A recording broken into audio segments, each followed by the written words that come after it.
This is Rummy's Corner.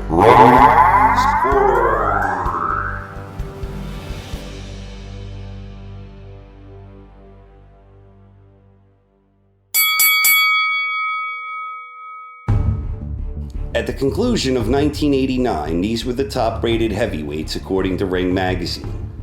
There are 10 names on the list, but for most boxing fans, only one name mattered. The one at the top. Mike Tyson was the baddest man on the planet. At just 23 years old, he was the undisputed heavyweight champion of the world, having successfully unified the titles of all three major sanctioning bodies. Tyson utilized an explosive style and devastating knockout power to capture the imagination of the boxing public. His dominance from the late 80s was expected to continue well into the 90s. The first heavyweight matchup of interest in the 90s was billed as the Preacher and the Puncher, a bout that took place between former world champion George Foreman and former world title challenger Jerry Cooney. Both fighters had been on the comeback trail, and neither was expected to make any serious noise. But when they squared off against each other, the boxing world took notice. Foreman stopped Cooney in the second round, dropping him once just before finishing him off with a powerful short left hook. It was a victory that brought a lot of positive attention to Big George's comeback efforts. When undisputed heavyweight champion Mike Tyson defended his titles against Buster Douglas, it was expected to be nothing more than a mere formality in the lead up to a highly anticipated showdown between Tyson and Evander Holyfield. But instead of the early knockout for Tyson that most were expecting, we got what was to this day arguably the biggest upset in the history of professional sports. A perfect storm scenario involving the death of Buster Douglas's mother and an overconfident Mike Tyson paved the way for the odds-defying performance from Douglas, who stopped Tyson in the 10th round. The image of Tyson reaching for his mouthpiece as he was being counted out remains one of the most surreal moments in sports ever captured on film. Buster Douglas had just become the new, undisputed heavyweight champion of the world. 4 months after losing to Douglas, Mike Tyson made his return to the ring when he faced Henry Tillman in a match billed as The Road Back. This card also featured Big George Foreman on the undercard. Foreman stopped Jose Adelson Rodriguez in the second round of their fight to continue his winning streak on the comeback trail. And in the main event, Tyson made quick work of Tillman. He stopped him towards the end of the first round with a big right hand, and Tyson showed the boxing world he still had the ferocious power to be a force in the heavyweight division. A lot of people still viewed Tyson as the best heavyweight in the world, believing that he simply had an off night against Douglas. When undisputed heavyweight champion Buster Douglas took on challenger Evander Real Deal Holyfield, it was immediately obvious that Douglas wasn't as physically fit or mentally prepared as he had been 9 months earlier when he shocked the world against Mike Tyson. Holyfield, on the other hand, appeared to be extremely well prepared physically, and he quickly proved that he was also extremely well prepared mentally. Holyfield stopped Douglas in round 3 with a beautifully timed counter right hand. Evander Holyfield had just become the new, undisputed heavyweight champion of the world. He made boxing history by becoming the first boxer to ever unify all the major titles in both the cruiserweight and heavyweight divisions. Rocky V was released in theaters on November 16, 1990. It was by far the worst film in the Rocky franchise. The character of Tommy Gunn was portrayed by real-life up-and-coming prospect Tommy Morrison, who received widespread attention in the boxing community for his role in the film. The last notable fight of 1990 was the contest between Iron Mike Tyson and Alex Stewart. It was billed as The Hard Way Back, but it wound up being an easy night's work for Iron Mike. Tyson dropped Stewart 3 times in the first round, prompting a halt to the bout with the 3 knockdown rule in effect. With the victory, Tyson had secured back-to-back first-round knockouts following his stunning loss at the hands of Buster Douglas. At the conclusion of 1990, these were the top-rated heavyweights according to Ring magazine. Evander Holyfield was the reigning, undisputed heavyweight champion of the world, but many observers still believed that Mike Tyson was the best in the division.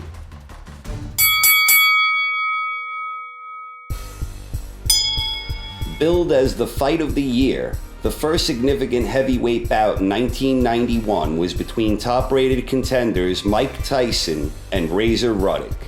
It wound up being a fiercely competitive matchup with both boxers landing some really nice power shots. The fight was ultimately stopped towards the end of round 7 following a big combination from Tyson, which prompted referee Richard Steele to call a halt to the contest, despite the fact Ruddock had remained on his feet. So the fight concluded on a somewhat controversial note, and most observers felt that Tyson and Ruddock had unfinished business. Undisputed heavyweight champion Evander Holyfield defended his titles against former world champion George Foreman in a fight billed as the Battle of the Ages. Many onlookers believed that the 42-year-old Foreman was simply too old and that he didn't belong in the ring with a young champion like Evander. Foreman ultimately proved that he did belong, making a pretty good account of himself in a losing effort. Holyfield had made the first successful defense of his titles, and Foreman proved that even at his advanced age, he still had what it took to compete at the highest level. Mike Tyson and Razor Ruddock would meet again in a fight billed as the rematch.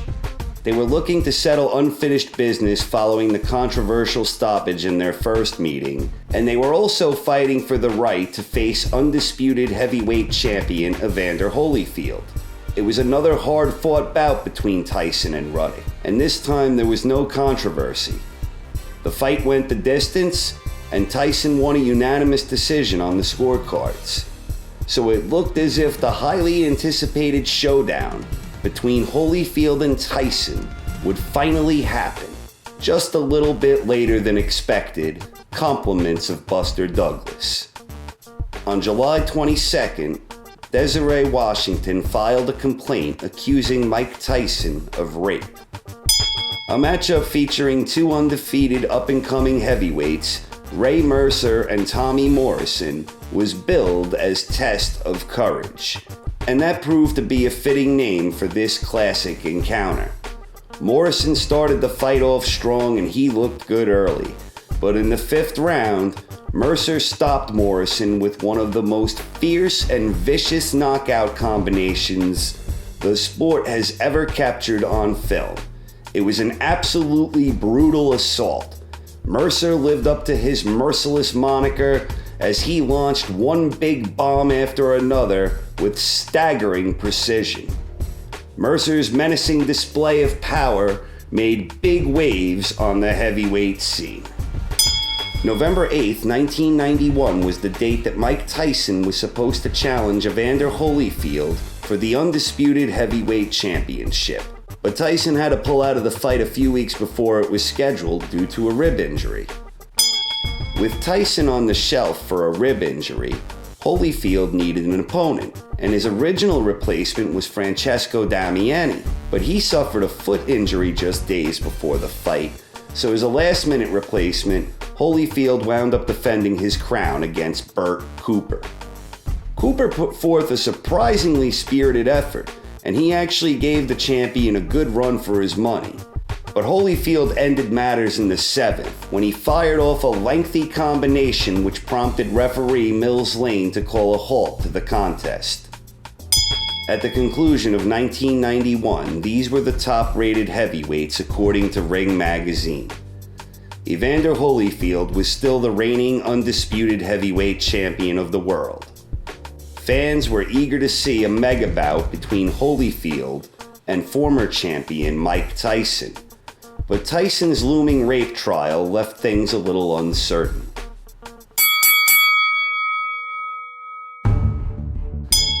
Billed as the last stand, undefeated contender Ray Mercer squared off against former heavyweight world champion Larry Holmes. The winner of this fight was slated to get a crack at undisputed champion Evander Holyfield. Holmes was once again on the comeback trail, after having already twice retired previously, and most observers weren't expecting much from the former champion against Mercer. But the Eastern Assassin turned back the clock, and he used every trick he knew to outcraft, outsmart, and outbox his much younger opponent. Holmes was awarded a unanimous decision victory, and all of a sudden, Larry found himself right back in the thick of things. On March 26, 1992, former heavyweight champion Mike Tyson received a 6-year prison sentence, which he began serving in April of that year. Undisputed heavyweight champion Evander Holyfield defended the championship when he took on former world champion Larry Holmes in a bout billed as Clash of Champions. Holyfield proceeded to outwork and out-hustle his much older challenger en route to a unanimous decision victory. It was the third time Holyfield had successfully defended the undisputed championship, and for Holmes, it was his third unsuccessful bid to regain the title since he suffered his first professional loss at the hands of Michael Spinks 7 years earlier. In a fight billed as the right for the fight, Razor Ruddock squared off against undefeated contender Lennox Lewis in a WBC title eliminator that was the first matchup in a 4-man tournament. The winner of this bout was slated to get a crack at the winner of the upcoming title fight between Evander Holyfield and undefeated challenger Riddick Bowe. Entering this 4-man tournament, Ruddock was widely viewed as the favorite to win. This largely stemmed from his 2 performances against the now incarcerated Iron Mike Tyson. But despite expectations, Ruddock was no match for Lewis. Lewis put on a magnificent display of power, dropping Ruddock 3 times inside of 2 rounds, with the 3rd knockdown prompting referee Joe Cortez to wave the fight off.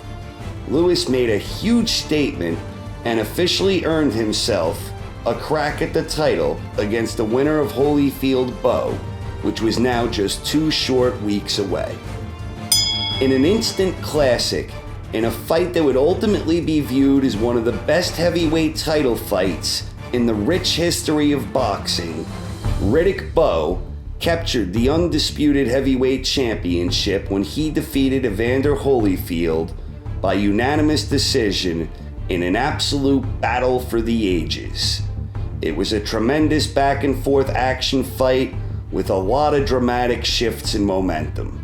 The epic 10th round is famously regarded as one of the greatest rounds of action ever. It was a brave and gutsy effort from both fighters, and a real crowd pleaser for boxing fans around the world. Riddick Bowe had just become the new, undisputed heavyweight champion of the world. About a month after becoming the undisputed champion, Riddick Bowe and Lennox Lewis were unable to reach an agreement. Bowe vacated the WBC title, literally throwing the title belt into a trash can. On December 14, 1992, the WBC declared that Lennox Lewis was their new heavyweight champion. At the conclusion of 1992, these were the top-rated heavyweights according to Ring Magazine. Riddick Bowe was the reigning unified WBA IBF champion, and he was widely regarded as the best in the division. Lennox Lewis was the WBC champion, even though he did not win that title inside the ring.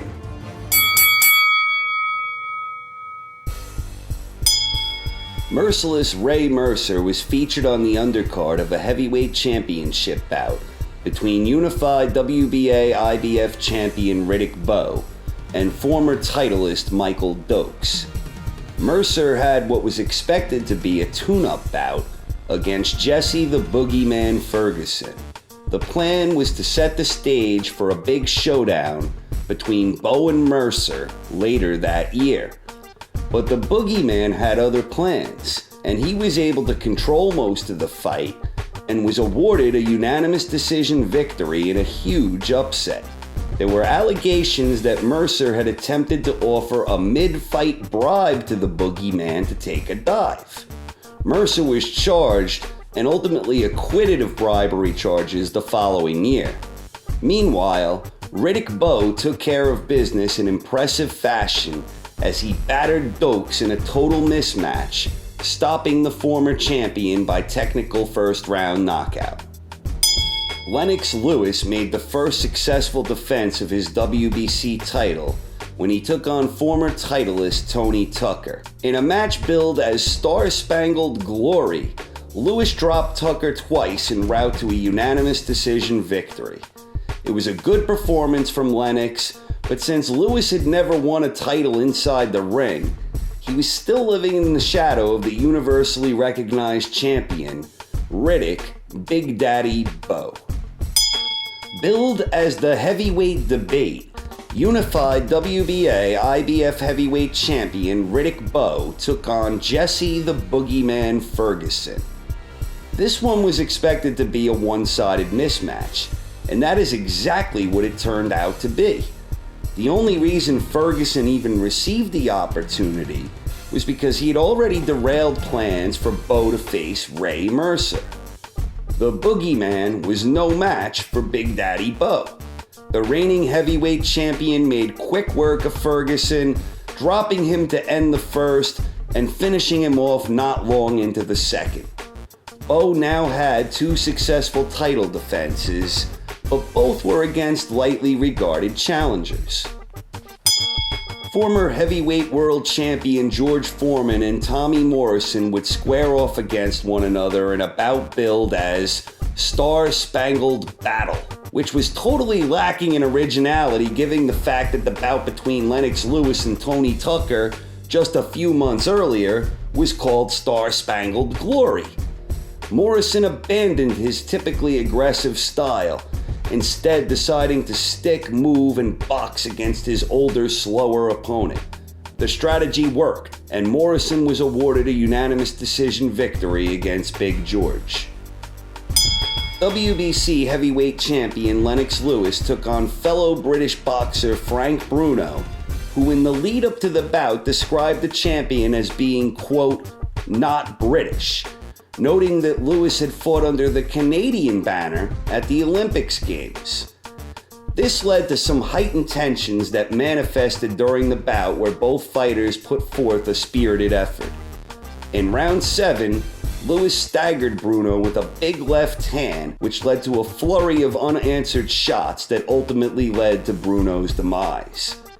It was the second successful defense of the WBC belt for Lewis, but he was still widely regarded as nothing more than a mere belt holder, and he remained deep in the shadow of Riddick Big Daddy Bowe.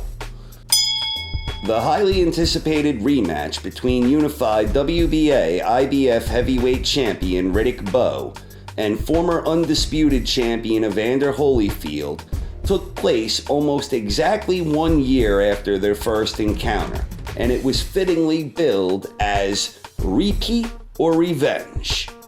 Holyfield teamed up with trainer Stewart for the rematch, and this time around, instead of trying to fight fire with fire, Holyfield played to his own strengths more as he attempted to outbox the bigger champion. This fight is infamously known for the incident involving the so-called Fan Man, which caused a 21-minute delay in the action. It was a close and competitive affair, and when the judges' final scorecards were read, Holyfield would narrowly edge Bowe out by a razor-thin majority decision. Evander Holyfield had just become the new unified WBA IBF heavyweight champion of the world, making him a two-time champion. Meanwhile, trainer Stewart began what would become an impressive run of success in heavyweight championship contests. At the conclusion of 1993, These were the top-rated heavyweights according to Ring Magazine. Evander Holyfield was the reigning unified WBA IBF champion, and he was widely regarded as the best in the division. Lennox Lewis was the reigning WBC champion.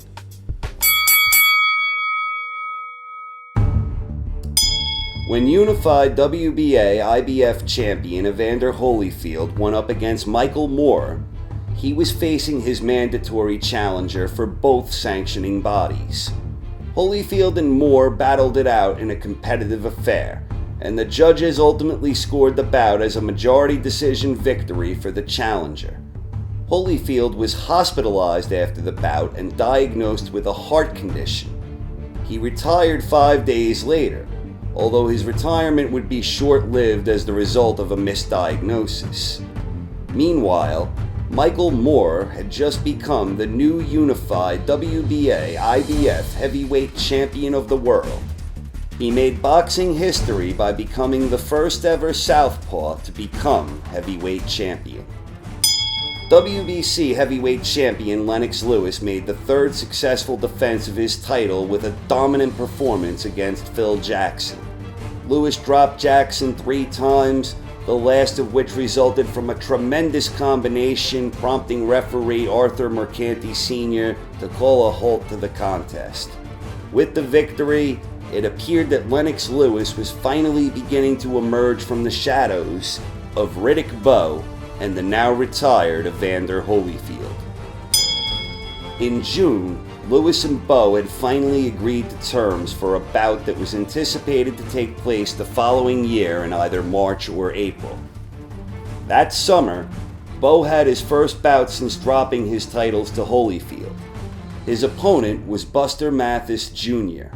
In the 4th round, Mathis dropped to one knee, and Bowe proceeded to land a big right hand while he was down. Mathis couldn't continue, and the bout was ultimately ruled a no contest by referee Arthur Mercanti Sr. When Oliver McCall challenged Lennox Lewis for the WBC title, most observers weren't giving the Emanuel Stewart-trained challenger much of a chance. This was expected to be nothing more than a tune-up bout for Lewis in the lead-up to his highly anticipated showdown against Riddick Bowe. In the 2nd round, Lewis attempted to throw a right hand, which McCall countered with a crisply timed right hand of his own that dropped the champion. Lewis beat the count and rose to his feet on very unsteady legs. He looked extremely wobbly, and the referee decided he had seen enough and called a halt to the match. It was over. Oliver McCall had just become the new WBC heavyweight champion of the world. In a bout billed as one for the ages, unified WBA IBF champion Michael Moore took on former world champion George Foreman. Throughout most of the contest, the 26-year-old champion was able to easily control the action against his 45-year-old challenger. In round 10, Foreman started finding the mark with his right hand before ultimately delivering the big right hand that would make boxing history when he dropped his younger foe for the 10 count. At 45 years old, Foreman had become the oldest fighter to ever win a world heavyweight title. This historic win would start a chain reaction of events that would soon lead to a state of disarray in the heavyweight landscape. Against all the odds, George Foreman had just become the new unified WBA IBF heavyweight champion of the world, becoming a 2-time champion in the process. At a press conference for a fight between former undisputed heavyweight champion Riddick Bowe and undefeated challenger Larry Donald, the two had exchanged words before Bowe suddenly struck Donald with a 2-punch combination. The fight itself wasn't nearly as explosive. The former champion outclassed Donald to earn himself a unanimous decision victory. At the conclusion of 1994, these were the top-rated heavyweights according to Ring Magazine. George Foreman was the reigning unified WBA IBF champion, while Oliver McCall was the reigning WBC champion. With Foreman's advanced age and McCall's sudden rise from obscurity, the division was seen as a wide-open playing field. Adding to the uncertainty and making things even more interesting was the fact that former undisputed world champion Mike Tyson was expected to be released from prison sometime soon. Early in the year, George Foreman was stripped of the WBA version of the heavyweight title. The WBA title was then up for grabs when Bruce Seldon defeated Tony Tucker for the vacant strap. That fight was part of a double-header that featured another heavyweight title bout in the main event, when WBC heavyweight champion Oliver McCall made the first successful defense of his belt when he defeated former longtime champion Larry Holmes by a close but unanimous decision. In a fight billed as Celebration, IBF champion George Foreman took on virtually unknown challenger Axel Schulz. On this night, the 46-year-old champion really started showing his age. Schulz fought a smart fight and was able to trouble Foreman with his movement and quickness. Foreman was declared the winner by 2 of the 3 judges, with the 3rd judge scoring the bout a draw, rendering a majority decision victory for the champion. This was a highly controversial decision where many people felt Schulz deserved the nod. Given the controversial nature of the outcome, the IBF ordered an immediate rematch to take place. Foreman would instead relinquish his claim on the IBF belt, rendering it vacant. Former undisputed heavyweight world champion Mike Tyson made his long-awaited return to the squared circle following his prison sentence when he took on unknown journeyman Peter McNeely. This was Tyson's first bout since he won his rematch against Razor Ruddock more than 4 years earlier. As expected, Tyson made quick work of McNeely, stopping his overmatched opponent in the first round. Iron Mike Tyson was officially back. When WBC heavyweight champion Oliver McCall took on perennial contender Frank Bruno, the winner would be contractually obliged to take on Mike Tyson. Bruno used an intelligent jab to set the pace, and he proved to be the busier and stronger fighter on this night. Bruno emerged victorious, winning a comfortable unanimous decision on the scorecards. Frank Bruno had just become the new WBC heavyweight champion of the world. Former WBC champion Lennox took on Tommy Morrison in a matchup that had been brewing for some time before finally taking place. Lewis dominated Morrison, dropping him 4 times, the last of which prompted referee Mills Lane to wave it off in round 6. The following February, Morrison tested positive for HIV, effectively ending his career in professional boxing. For Lewis, this was his 3rd consecutive victory, all inside the distance since losing his title to Oliver McCall the previous year. In a fight billed as the final chapter, former undisputed heavyweight world champions Riddick Bowe and Evander Holyfield did battle for the 3rd and final time in the rubber match of what would ultimately be known as one of the greatest trilogies in heavyweight history. This was the only time these two had squared off without any major world titles on the line. The fight was a brutal affair, with a couple of significant shifts in momentum along the way. Holyfield dropped Bowe hard in the 6th round, and Bowe would return the favor in round 8 when he caught an attacking Holyfield with a big right-hand counter. Holyfield beat the count, but the damage had already been done. Cool as an assassin, Riddick Bowe proceeded to quickly drop Holyfield again, prompting referee Joe Cortez to stop the contest. A month later, Axel Schulz faced Francois Botha for the vacant IBF title.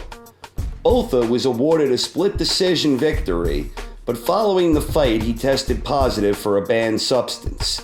His bout with Schulz was then declared a no contest, and the IBF title was once again vacant. To cap off the year, former undisputed heavyweight champion Mike Tyson had his second bout since being released from prison when he took on Buster Mathis Jr. Tyson dropped Mathis in round 3 after landing a couple of really nice uppercuts. Mathis was unable to beat the count, and Tyson had now scored his second consecutive knockout victory during his comeback. At the conclusion of 1995, these were the top-rated heavyweights according to Ring Magazine. Bruce Seldon was the reigning WBA champion. Frank Bruno was the reigning WBC champion. The IBF title was vacant, and George Foreman still had a rightful claim as the lineal heavyweight champion. Meanwhile, even though he wasn't officially recognized as a world champion by any of the major sanctioning bodies, Riddick Bowe was widely considered the best heavyweight on the planet.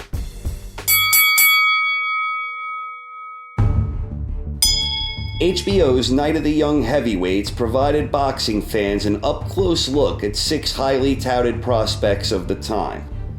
In the first bout, David Tzua electrified the audience with an explosive knockout win against John Ruiz. The bout lasted just 19 seconds. It was a great win for Tzua, whose devastating display of power made boxing fans take notice. In the next bout, the highly touted Shannon Briggs squared off against Darrell Wilson. Going into the bout, many observers viewed Briggs as the heir apparent to the heavyweight throne, but Wilson had other plans. Wilson scored a surprising upset victory with a third-round technical knockout. In the main event of the evening, Polish contender Andrew Golota was pitted against Daniel Doc Nicholson. After a sluggish first round, Golota dominated the action, outclassing Nicholson with a blend of skills and power before the bout was stopped at the end of the 8th round. With the victory, Golota had established himself as a serious contender, but some questions still remained, largely stemming from the fact Golota had deliberately headbutted Nicholson, even though he was clearly winning the fight. When WBC heavyweight champion Frank Bruno had his rematch with former undisputed champion Mike Tyson, the roles were reversed with Tyson in the role of the challenger. Their first encounter was just over 7 years ago, and given Tyson's dominant effort stopping Bruno in 5 rounds the first time, most observers were expecting a similar outcome this time, and those embracing the majority outlook were quickly proven correct. In the 3rd round, Tyson unleashed a massive combination of unanswered punches, which prompted referee Mills Lane to call a halt to the action. Mike Tyson had just become the new WBC heavyweight champion of the world. The victory made him a 2-time champion, this being the first time he held that distinction since suffering his shocking loss at the hands of Buster Douglas more than 6 years earlier. On the main event of an HBO triple header, Lennox Lewis faced off against Ray Mercer in what would turn out to be a very entertaining encounter. Lewis was the WBC #1 contender at the time, but Tyson's promoter Don King paid Lewis a sum of $4 million in step-aside money. As part of this deal, Lewis was scheduled to face Riddick Bowe later that year in September. Bowe and Lewis were each permitted interim fights before their big date, with Lewis taking on Mercer, and Bowe scheduled to face Andrew Golota. The 2 former gold medalists battled it out in 10 grueling rounds of action. They traded hard shots throughout the contest, with many momentum shifts along the way. Lewis ultimately escaped with a razor-thin majority decision victory, and this was a somewhat controversial call where a lot of people believed Mercer had deserved to win. Lewis maintained his mandatory status, and at the same time, Mercer's stock had risen with the strong showing. 6 weeks later, former unified champion Michael Moore took on Axel Schulz for the vacant IBF strap. This was the third fight in a row Schulz competed for this belt. The first time he had dropped a controversial decision to George Foreman. The second time he had lost against Francois Botha for the vacant belt, but when Botha tested positive for steroids afterwards, that one was declared a no contest. Schulz would once again fall short for his efforts, losing a split decision this time around. Michael Moore had just become the new IBF champion of the world, making him a two-time heavyweight champion.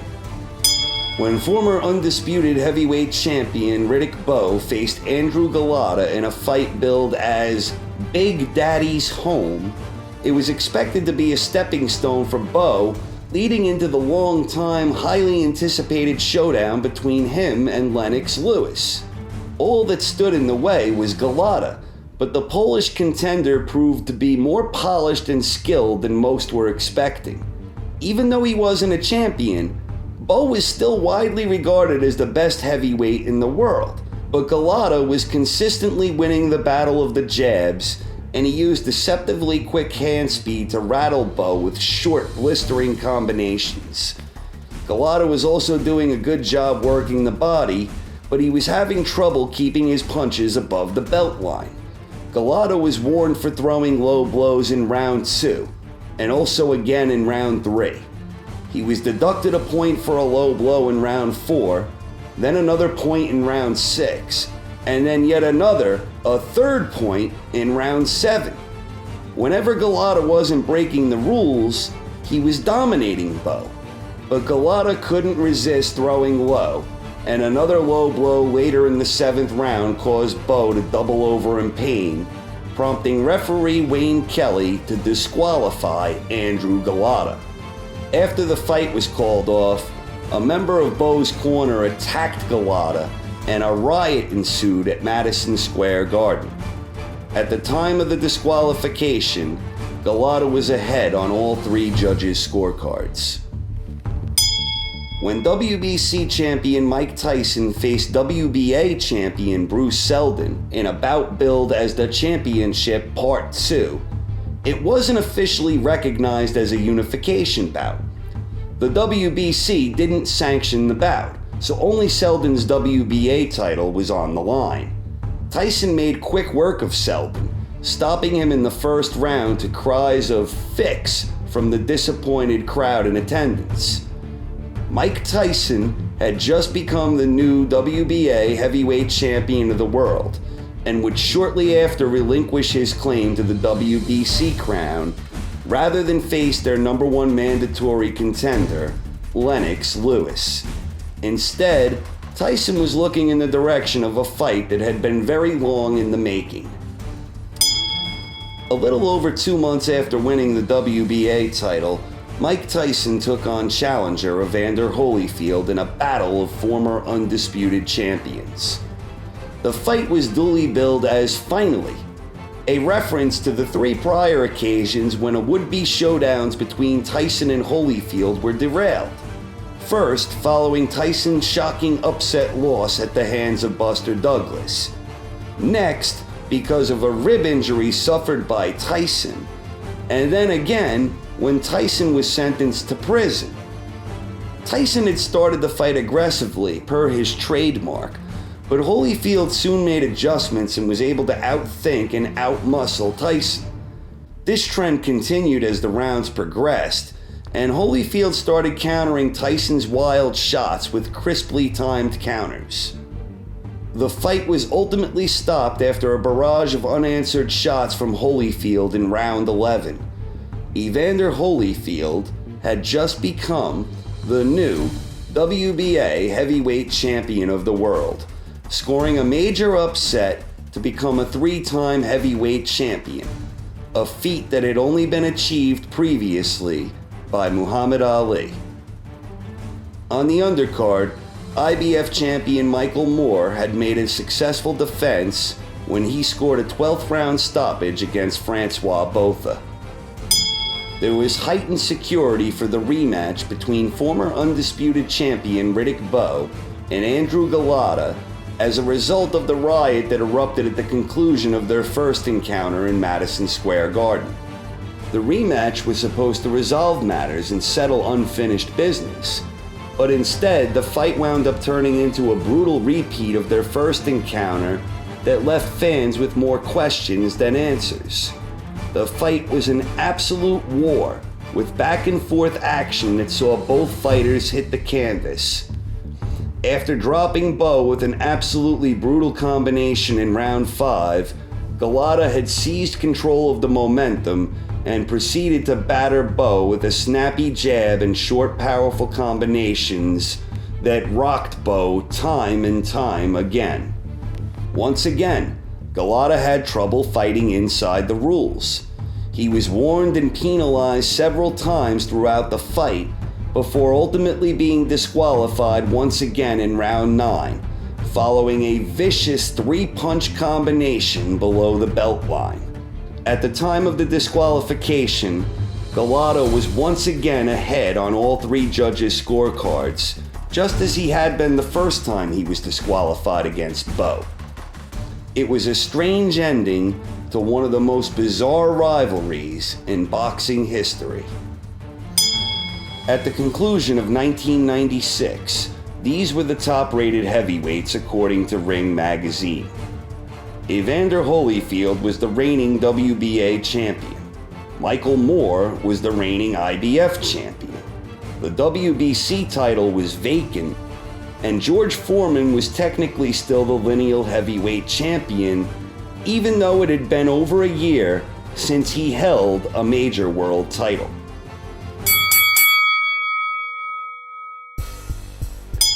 In January 1997, former undisputed heavyweight world champion Riddick Bowe enlisted in the United States Marine Corps Reserve. He ended up being allowed to leave after just 10 days of training and would announce his retirement from professional boxing a few months later. He was 29 years old. Almost 2.5 years after their first encounter, Lennox Lewis and Oliver McCall would meet again in a rematch. The WBC title, which had been recently vacated by Mike Tyson, was officially on the line. This time around, Emanuel Stewart was in the other corner of Lennox Lewis. The two had been working together ever since Stewart trained and prepared McCall to beat Lewis in their first fight. McCall had been having personal and legal troubles outside the ring leading up to the fight, and these problems followed him into the ring that night. As the rounds progressed, McCall began behaving in a bizarre manner, refusing to throw punches, turning his back to Lewis, refusing to return to his corner, and at one point, even breaking down into tears. After a couple of rounds of this unusual display, referee Mills Lane had decided he had seen enough and called a halt to the contest in round 5. Lennox Lewis had just become the new WBC heavyweight champion of the world, becoming a 2-time champion in the process. When rising contender David Tua went up against relatively unknown prospect Oleg Maskaev, a lot of people were comparing Tua to a young Mike Tyson. But Tua struggled with the inexperienced prospect, and Maskaev appeared to dominate much of the fight by controlling the action with his jab and keeping Tua at range. It was a game effort from Maskaev, but Tua's power eventually bailed him out when he caught Maskaev with an excellent combination that included several mean left hooks. 2 months later, Tua would return to action when he took on another promising prospect by the name of Ike Ibeabuchi. Tua and Ibeabuchi traded clubbing shots for 12 action-packed rounds to the delight of boxing fans everywhere. The two combatants would set a CompuBox record for punches thrown in a heavyweight bout: 1,730 punches. Ibeabuchi also set the CompuBox record for most individual punches thrown with 975. It was an extremely competitive affair that could have gone either way, but the judges ultimately ruled in favor of Ibeabuchi, awarding him the unanimous decision, where Ike's high-volume punching won the day over Tua's more powerful but less frequent onslaught. In a bout billed as the Sound and the Fury, reigning WBA heavyweight champion Evander Holyfield had his highly anticipated rematch against former undisputed champion Iron Mike Tyson. This fight would infamously go on to be known as the Bite Fight, after Tyson bit Holyfield, not once, but twice. He bit him twice, and following the second bite, there was some mayhem and confusion. Referee Mills Lane ultimately disqualified Tyson, and this seemed to enrage the former champion as chaos ensued. As a result of his actions, Tyson's boxing license was revoked by the Nevada State Athletic Commission, and he was fined $3 million. After Lennox Lewis regained the WBC heavyweight title in his bizarre rematch with Oliver McCall, he made one successful defense against Henry Akinwande before squaring off against highly regarded contender Andrew Golota. Golota was coming off back-to-back disqualification losses against the now-retired Riddick Bowe, but despite the losing efforts, Golota had exhibited a great deal of skill, talent, and aggression. Lewis and Golota both seemed fairly evenly matched going in, and observers were split on who they believed would win. To the surprise of many, it took Lewis only 95 seconds to secure a first-round stoppage over the feared Polish fighter. It was a tremendous display of speed, power, timing, and accuracy from the champion. Lewis was never able to secure the highly coveted professional bout between him and longtime rival Riddick Bowe, but he did just obliterate the man who effectively sent Bowe into retirement. In a heavyweight title unification bout, WBA heavyweight champion Evander Holyfield and IBF champion Michael Moore squared off in a rematch. Moore had won their first encounter by a majority decision. Holyfield was able to avenge his earlier loss, dropping Moore 4 times in the process. The fight was stopped after the 8th round when ringside physician Flip Hamonsky had decided Moore should not continue. It was a technical knockout victory for Evander, and this built on the momentum he had established following his back-to-back victories over the now suspended Iron Mike Tyson. When lineal heavyweight champion George Foreman took on Shannon Briggs, it had been 2.5 years since Foreman officially held a major world title. After vacating the IBF title, he had 2 nondescript decision victories against Crawford Grimsley and Lou Savarese. Meanwhile, Briggs was trying to rebuild his career following the major setback he suffered at the hands of Darrell Wilson the previous year. Over the course of 12 rounds, according to CompuBox, Foreman outlanded Briggs and had a considerably better connect rate. But the official judges did not see things Foreman's way, and Briggs was awarded a majority decision victory. The decision was controversial, and many observers believed Foreman had done enough to deserve the win. This turned out to be the final fight in the long and illustrious career of Big George Foreman.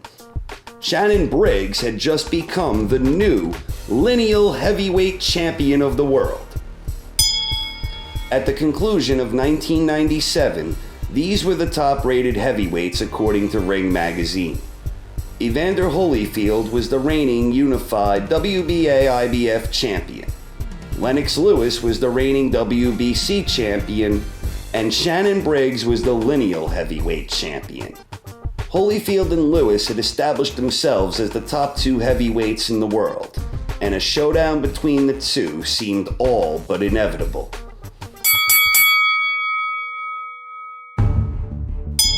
In a fight billed as March Badness, WBC heavyweight champion Lennox Lewis went up against the lineal heavyweight champion Shannon Briggs. It was an explosive, action-packed fight. Briggs was able to hurt Lewis early on, and he followed that up with a furious assault in an effort to end things quickly. Briggs seemed on the verge of a major upset, but Lewis persevered and regained his composure. Lewis would turn the tide in his favor when he scored 2 brutal knockdowns in the 4th round. Briggs fought on bravely, but Lewis would drop Briggs hard a 3rd time in the 5th round. Somehow, Briggs managed to beat the count, but at this point the damage had already been done. Lewis would continue his relentless assault, and Briggs collapsed for a 4th and final time before the referee called a stop to the contest. With the victory, Lennox Lewis had just become the new lineal heavyweight champion of the world. Unified WBA IBF heavyweight champion Evander Holyfield defended his titles against IBF mandatory Vaughn in a bout billed as the Power and the Glory. Holyfield had previously been scheduled to face his WBA mandatory, Henry Akinwande, but Akinwande was diagnosed with hepatitis B, and that fight was ultimately canceled. For his part, Bean made a pretty good account of himself against the champion, and Holyfield didn't seem as sharp as he'd been in his previous 3 victories against Michael Moore and twice against Mike Tyson. Holyfield dropped an off-balance Bean with an uppercut in the 10th, and he went on to win a unanimous decision. This was the 3rd consecutive defense for Holyfield since reclaiming a portion of the heavyweight crown in his first bout against Tyson. 1 week later, in a match billed as Battle of the Giants, WBC heavyweight champion Lennox Lewis took on his relatively unknown mandatory challenger, Zeljko Mavrovic. Lewis was able to control the action for most of the fight, but Mavrovic proved to have a solid chin and an awkward style. He was able to make Lewis look extremely uncomfortable at times, and he had more than his fair share of successful moments during the fight. All 3 judges scored the bout in favor of Lewis, but the champion had looked less than spectacular while earning himself a unanimous decision. A month later, Lewis and Holyfield had come to terms and were scheduled to meet the following year. It looked as if we would finally have an undisputed heavyweight world champion for the first time since Riddick Bowe back in 1992. After winning a gold medal in the super heavyweight division at the 1996 Olympics, Vladimir Klitschko turned pro and compiled an impressive record to start his professional career. He was widely viewed as the greatest up-and-coming young prospect in boxing. Vladimir's first, and still only, fight in his home country of Ukraine was against journeyman Ross Purity. Klitschko dominated Purity, but as the rounds progressed, Klitschko's inexperience began to show and he started to look visibly tired inside the ring. Purity had endured tremendous punishment up until this point, but he was able to rally back and turn the tables to take advantage of Klitschko's state of exhaustion. Klitschko's corner ultimately threw in the towel, representing a major setback for the promising young prospect. In an IBF heavyweight title eliminator, David Tua was pitted against undefeated Hasim Rahman. Tua struggled badly against Rahman, who was able to control the distance by staying at range and using an intelligent jab. The power-punching Samoan was having difficulties getting inside the jab, which is where he wanted to be in order to find opportunities to land his devastating power shots. Tua did eventually catch up to Rahman, landing a big left hook that rocked him with just seconds left in the 9th round. Tua followed this up with a flurry and landed another huge left hook, which the referee ruled had come after the bell. Rahman never really recovered from that, and Tua was able to end matters in the 10th to become the new IBF mandatory challenger. At the conclusion of 1998, these were the top-rated heavyweights according to Ring Magazine.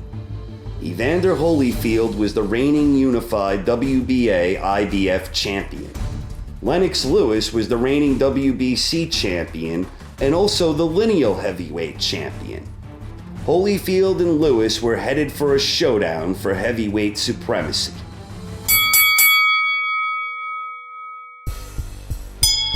Former undisputed heavyweight champion Mike Tyson made his first return to the ring following his suspension from the bite fight. His opponent was Francois Botha. At one point early in the fight, Tyson had grabbed a hold of Botha's arm, which briefly caused things to get a little out of hand before referee Richard Steele could finally separate the two boxers. Tyson looked extremely rusty on this night, and Botha put forth a very spirited effort as he clearly outboxed Tyson for the first 4 rounds. Botha continued fighting well in the 5th, but as the round was drawing to a close, Tyson landed a quick bomb of a right hand that sent Botha crashing down. Botha was unable to beat the count, and Mike Tyson's comeback got off to a bizarre but winning start. When unified WBA IBF heavyweight champion Evander Holyfield took on WBC and lineal heavyweight champion Lennox Lewis, it was a fight for all the marbles. The winner of this bout would provide fans with a newly crowned undisputed heavyweight world champion. Or would it? Lewis and Holyfield both fought with a fairly cautious approach that lasted the full 12-round duration. This approach favored Lewis, who was able to score more consistently by using his jab and staying on the outside. Holyfield needed to take more chances to win, and he didn't. Lewis clearly outboxed him with a safety-first approach. The judges, however, saw things differently, and the fight was inexplicably ruled a draw. As a result of the controversy, both boxers kept their respective titles, even though the large majority of viewers believed Lewis did more than enough to deserve the victory. When rising prospect Vitaly Klitschko took on WBO champion Herbie Hyde, Klitschko had amassed an impressive undefeated record, with all 24 of his victories coming inside the distance. The WBO was still considered a minor title at this time. The elder Klitschko made a huge statement, stopping Hyde in the 2nd round. Vitaly Klitschko had just become the new WBO title holder, which helped improve the stock of his family name following his brother's unexpected loss to Ross Purity. Mike Tyson returned to action when he took on Orlin Norris in a fight that would only last 1 round. After the bell sounded to end the first, Tyson landed a left hand that dropped Norris. Referee Richard Steele deducted 2 points from Tyson for the infraction. Prior to the start of round 2, Norris told ringside physician Flip Homansky that he had injured his knee during the fall and that he could not continue.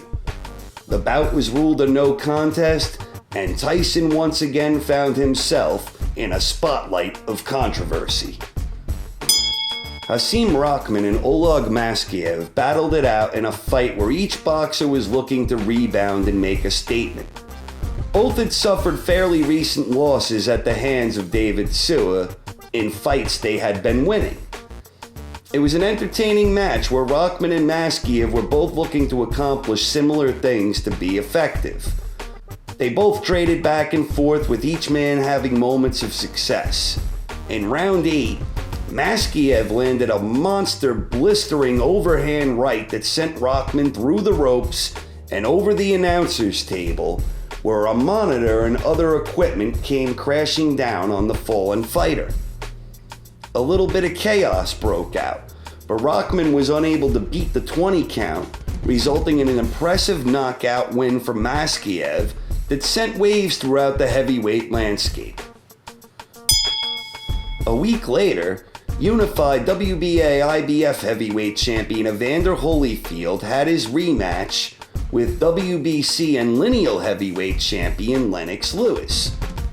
In many ways, this fight was eerily similar to the first encounter, with the exception that Holyfield did a little bit better this time around and took a few more chances along the way. Lewis seemed content simply outpointing Holyfield, and given the controversial verdict in their first encounter, Lewis incredibly had no real sense of urgency. The fight was more competitive this time around, And even though Holyfield fared a little better, he still was unable to do enough to win the fight. Lewis was named the winner by unanimous decision, and Lennox Lewis had just become the new, undisputed heavyweight champion of the world. 1 week after Lennox Lewis had become the undisputed heavyweight world champion, the last big heavyweight matchup for the 90s took place between Michael Grant and Andrew Golota. Grant was undefeated and considered by many to be the heir apparent to the heavyweight crown now in the sole possession of Lewis. Golota, meanwhile, had racked up 6 victories in a row following his first round loss to Lewis 2 years earlier. Golota represented a big step up in class for Grant, and it showed in the opening round when Golota dropped Grant with a thunderous right hand. Golota dropped Grant once again in the opening stanza, and he went on to outbox Grant and dominate most of the action in a roughhouse affair.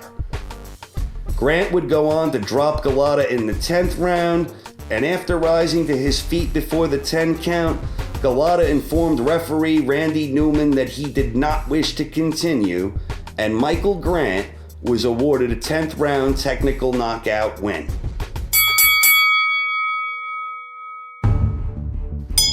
At the conclusion of the 1990s, these were the top-rated heavyweights according to Ring Magazine. Lennox Lewis was the reigning, undisputed heavyweight champion of the world. The 90s had ended like they had started, with an undisputed champion. Mike Tyson was the dominant force entering the 90s, and Lewis was the dominant force ending the 90s. For a variety of reasons, the two never squared off against each other during that amazing heavyweight era. The two did eventually meet in 2002. Lewis dominated Tyson before ultimately stopping him in round 8. While the 1990s were technically over, the clash between Lewis and Tyson acted as a symbolic final chapter that brought an unofficial ending to the 90s heavyweight landscape. The 1990s was an amazing time for heavyweight boxing. It may not have been the greatest decade in boxing history, but if it wasn't, it's on a very short list. I'd like to personally thank each and every boxer who made the 1990s such a magical time to be a fan of heavyweight boxing. Thanks for all the memories.